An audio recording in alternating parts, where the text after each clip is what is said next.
O tratamento legal a dar à prostituição, ou como preferimos chamar, trabalho sexual, é uma discussão que tem marcado presença em vários países e Portugal acaba por não ser exceção, sobretudo nos últimos tempos, em que temos assistido ao surgimento de várias propostas. Mas importa salientar que as possíveis abordagens a esta matéria não se esgotam no proibicionismo ou abolicionismo e tampouco na regulamentação da atividade. Há outros enquadramentos possíveis. E neste vídeo faremos um breve apanhado sobre os diferentes modelos que têm sido acolhidos em diversos países ao longo dos últimos anos. Comecemos então por aqueles modelos que assentam no pressuposto que é possível erradicar ou abolir o trabalho sexual das nossas sociedades, independentemente dos danos e dos impactos que isso possa acarretar em matéria de direitos humanos.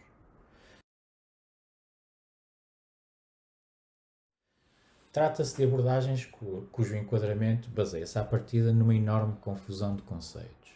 A título de exemplo, veja-se que para estes modelos não existe qualquer distinção entre prostituição voluntária ou prostituição forçada, entre trabalho sexual, entenda-se voluntário e exercido por adultos, e tráfico de seres humanos ou escravidão, ou entre prostituição voluntária de adultos e prostituição infantil.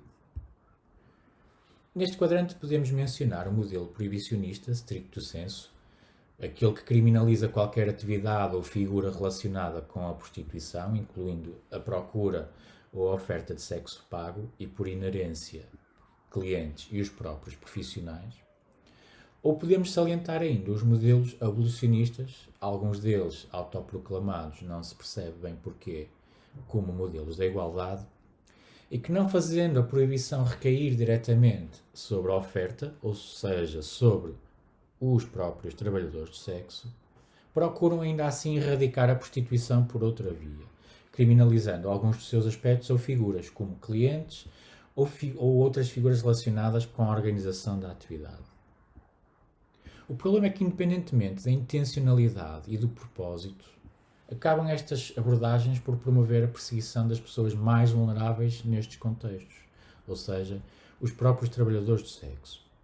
Isto porque, não cumprindo o fim a que se propõe, que é a erradicação da prostituição, vem apenas reforçar tudo aquilo que na verdade é o que se pretende combater, que é o caso da violência exercida sobre trabalhadores do sexo, onde se inclui violência de género, violência contra migrantes ou dirigida a pessoas LGBT, onde se inclui a ocultação e a consolidação de redes de crime organizado, como tráfico de seres humanos. Pode-se mencionar ainda a obstrução do acesso de trabalhadores do sexo à justiça e à segurança, o empoderamento dos clientes e a impunidade dos agentes agressores e o reforço da vulnerabilidade e da precariedade dos trabalhadores do sexo. Facilmente se depreende assim quem mais beneficia e quem mais sai prejudicado com a adoção destes modelos.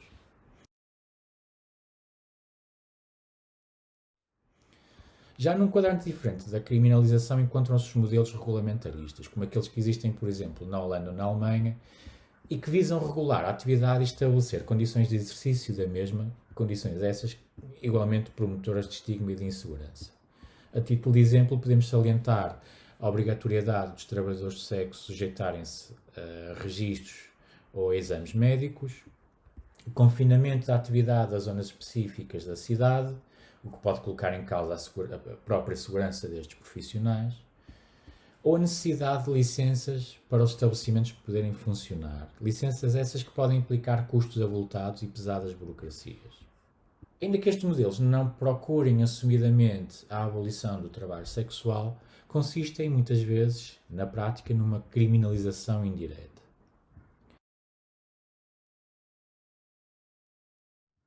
Mas, como referido, existe uma alternativa a todas estas abordagens, e que é aquela que, a nosso ver, é mais justa e inclusiva. Refiro-me à total descriminalização do trabalho sexual e do seu reconhecimento como uma atividade profissional, equiparada a qualquer outra, e através da qual seja garantido aos seus trabalhadores o acesso a direitos laborais, como condições dignas de saúde e de segurança no trabalho, horário de trabalho, descanso semanal obrigatório, férias, compensação por trabalho suplementar, direito à greve, direito ao associativismo sindical, etc.